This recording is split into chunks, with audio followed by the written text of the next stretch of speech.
Au nom du Père et du Fils et du Saint-Esprit. Amen. La paix de Jésus soit dans votre maison, sa paix et sa joie. Alléluia.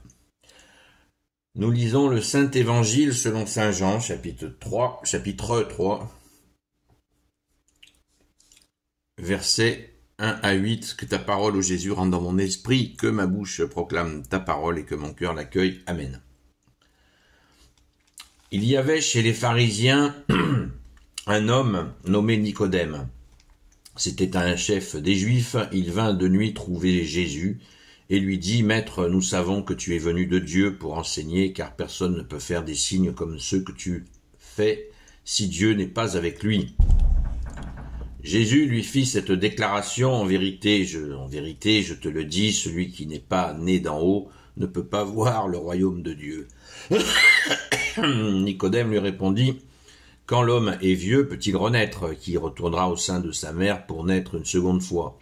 Jésus dit alors, « En vérité, je te le dis, si on n'est pas né de l'eau et de l'esprit, on ne peut pas entrer dans le royaume de Dieu. Ce qui est né de la chair est chair, ce qui est né de l'esprit est esprit. Ne t'étonne pas si je te dis que vous devez naître d'en haut. Le vent souffle où il veut, et tu entends sa voix, mais tu ne sais pas d'où il vient ni où il va. C'est la même chose pour celui qui est né de l'esprit. »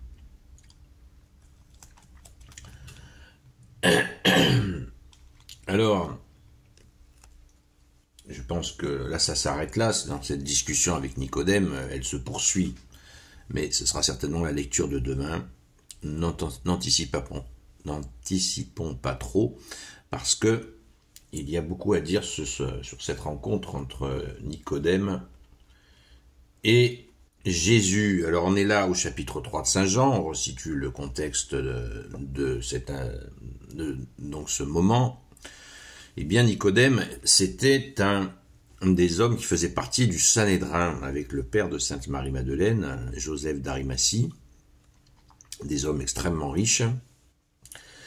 Et ce sont des gens qui ont capté, qui ont admis évidemment, des gens de bon sens tout simplement, qui ont admis que Jésus pouvait ne venir que de Dieu. Alors est-ce qu'ils avaient perçu que Jésus était Dieu lui-même? Peut-être pas encore, mais en tout cas, comme il le déclare lui-même, on a bien compris que tu viens... Maître, nous savons que tu es venu de Dieu. Hein, verset 2, donc c'est clair. Il n'est pas dans la contestation comme les pharisiens et les maîtres de la loi qui commencent à être agressifs. Et donc là, on est dans les prémices de l'explication de Jésus de la nouvelle naissance. Naître de l'esprit, on est tous nés de la chair, sauf la Vierge Marie, qui est conçue sans péché. Merci à notre Sainte Mère. Et nous avons, à travers la personne de Sainte Marie-Madeleine, comme je vous l'ai dit dès que nous avons fêté Pâques, où nous avons là Sainte Marie-Madeleine qui est née de nouveau.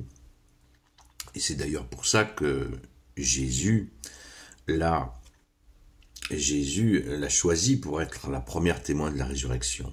Elle est née de nouveau, Sainte Marie-Madeleine. On le voit à travers ses actes. Déjà, quand elle pleure sur les pieds de Jésus, qu'elle essuie ses pieds avec ses cheveux, qu'elle étend le parfum à 2 reprises sur lui, et on la retrouve au pied de la croix. Si elle était uniquement de chair, elle aurait eu peur. Elle aurait eu peur. Si elle n'avait pas eu cette nouvelle naissance, cette force, elle aurait été terrorisée. Elle a été courageuse, comme la Vierge Marie. Et ce courage-là vient justement de ce qui a bougé en elle, cette nouvelle naissance. Elle a laissé sa vie d'avant. Saint Marc nous le disait, qu'elle a été libérée de toute influence démoniaque. Par qui, à votre avis? Nouvelle naissance par Jésus, par l'Esprit, comme Jésus le mentionne. Par l'eau et l'Esprit, qui a donc transformé notre chère Sainte Patronne. Donc, ce qui est très important dans ce dialogue avec Nicodème, c'est que cet homme, on voit que justement, déjà, il a une ambivalence. Ah bon? Il a une ambivalence? Ben oui. On nous dit qu'il vient il vient voir Jésus au verset 2, il vint de nuit trouver Jésus. Bon, déjà,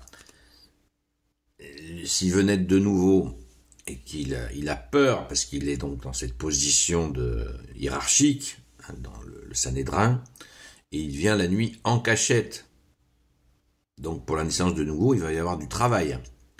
Parce que pour qu'il reconnaisse, vous voyez, ça peut lui faire perdre une notoriété. S'il se déclarait ouvertement au grand jour, comme on dit, pour Jésus, il serait immédiatement rejeté. Et peut-être même plus encore. Donc, là, il vient de nuit. Vous voyez, là, il est dans un combat intérieur, le pauvre Nicodème. Mais il est quand même courageux parce qu'il le fait. Il le fait, il va voir Jésus, et c'est pas pour lui cracher dessus. Merci Jésus, alléluia.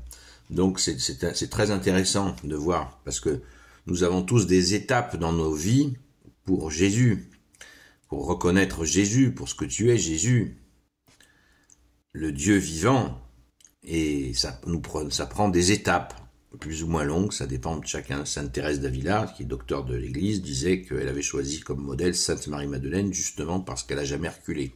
Alors que elle, cette grande sainte, elle reconnaissait qu'elle avait reculé à plusieurs reprises. Et elle est revenue, elle s'est maintenue, elle a été fidèle et elle est devenue sainte.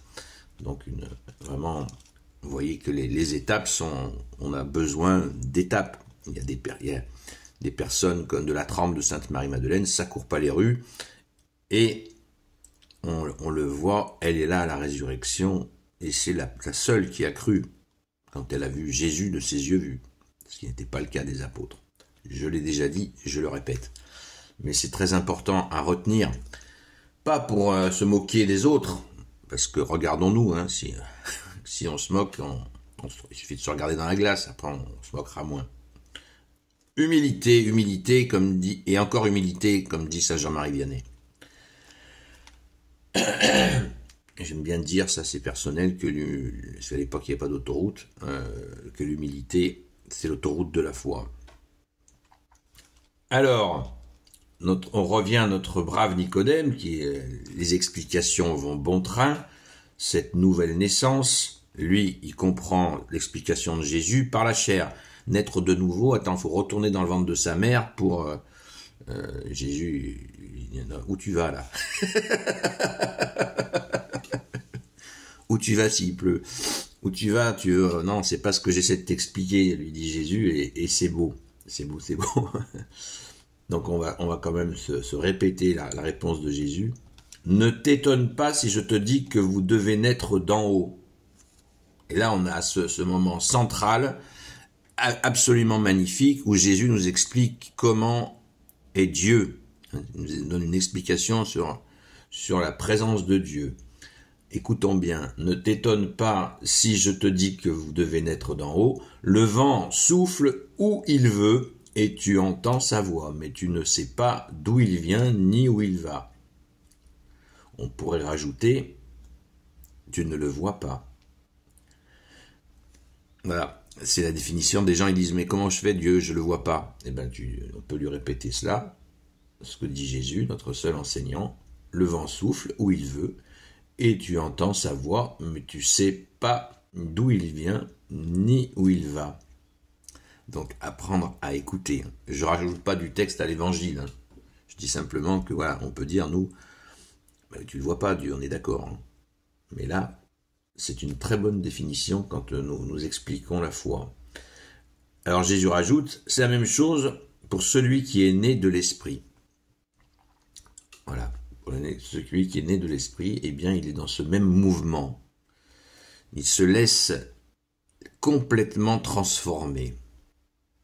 D'où les preuves, on va dire certains saints ont été justement dans un tel niveau d'abandon qu'ils ont été transfigurés. D'ailleurs, ça a été le cas de Saint Jean-Marie Vianney à plusieurs reprises. Vous voyez, un tel abandon et amour pour Jésus, qu'ils ont reçu cette transfiguration. Pour ceux qui ne savent pas ce que c'est que la transfiguration, c'est quand le visage devient, comme Jésus l'a été au mont Tabor, plus blanc, plus lumineux que le soleil. Il y il y a des saints, plusieurs saints qui ont reçu cette transfiguration. Donc, à méditer. Alors, est-ce que ça se fait comme ça? Ben, ça se fait. Est-ce que tout le monde peut faire ça? Ben, Jésus l'annonce, mais nous avons des résistances, nous avons des freins, et Jésus s'occupe de ça. Jésus s'occupe de ça.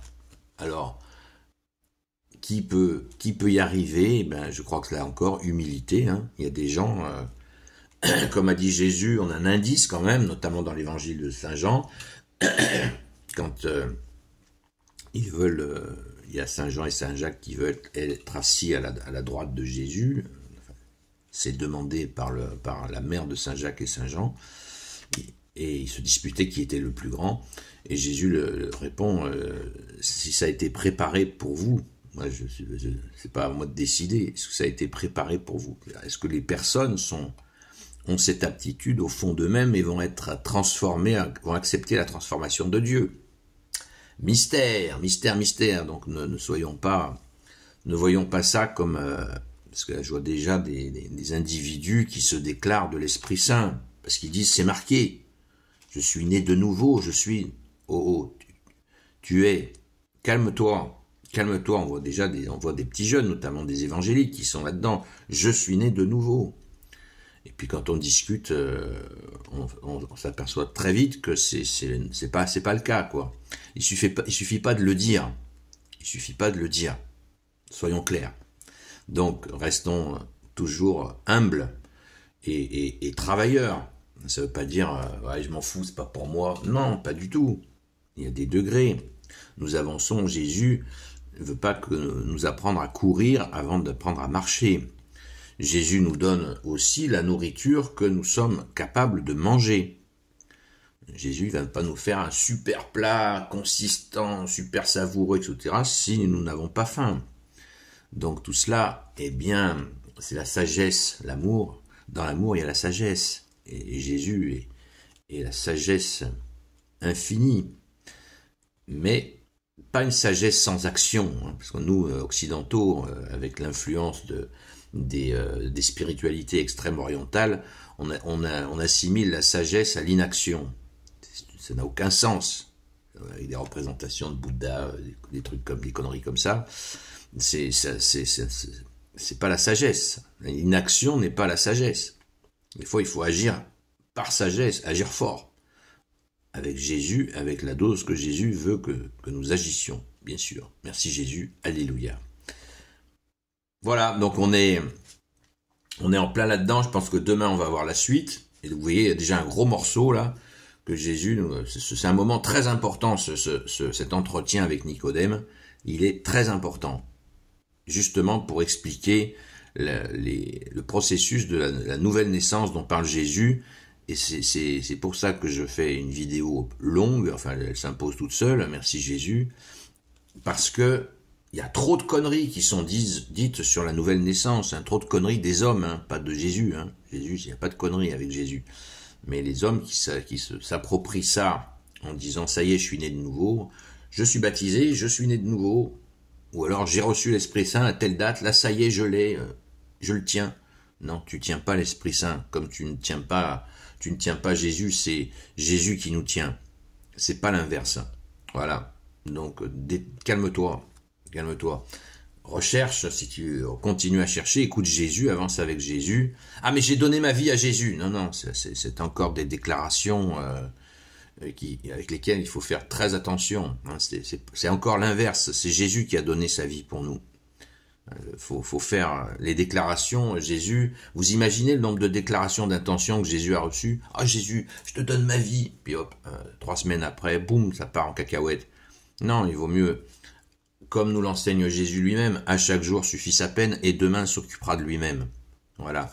Dans chaque jour, essayons de faire attention, d'avancer justement solidement, en mettant Jésus en premier dans nos vies. Chaque jour, et à chaque jour suffit sa peine. Et comme tu dis Jésus, tu rajoutes Jésus, et demain s'occupera de lui-même. Amen. Gloire soit au Père et au Fils et au Saint-Esprit, maintenant et toujours et pour l'éternité. Amen. Pardon, ô Jésus, toi qui peux tout et qui porte tout, toi le Sauveur, toi l'Emmanuel, je te confie toutes celles et ceux qui regarderont cette vidéo, ainsi que leurs proches, selon ta seule volonté, ô Jésus. Sainte Marie, Reine des cieux, toi l'Immaculée Conception, toi qui écrases le serpent, toi qui es la lune sous tes pas, toi notre mère, Notre-Dame, Saint Joseph, toi le juste et le saint, toi le sage, toi la terreur des démons, toi le saint gardien de la Sainte Église catholique apostolique, Sainte Marie-Madeleine, notre chère sainte patronne, effectivement, en vérité née de nouveau, et vous tous les saints et saintes, amis de Jésus, Saint Michel Archange, Saint Gabriel Archange, Saint Raphaël Archange, et vous tous les anges qui te servent, ô Jésus. Je vous confie toutes celles et ceux qui regarderont cette vidéo, ainsi que leurs proches, selon ta seule volonté, ô Jésus. Mais il y a aussi beaucoup de nuances. Regardez, le grand Saint Joseph est un exemple parfait. Est-ce que c'est une nouvelle naissance? Il y a tellement d'humilité dans Saint Joseph que ça se demandait ici. Voilà, dans quelle catégorie il est. Vous voyez, c'est pas aussi marqué que ça. C'est très, très nuancé. Et Jésus seul sait, puisque Jésus nous dit qu'il sonde les cœurs et les reins. Amen. Donc rendez-vous ce soir, sauf changement, mais normalement on se retrouve ce soir entre 20h et 22h sur la chaîne Seul Jésus Sauve sur TikTok. Et une belle journée à vous dans la paix et la joie de Jésus. À très vite.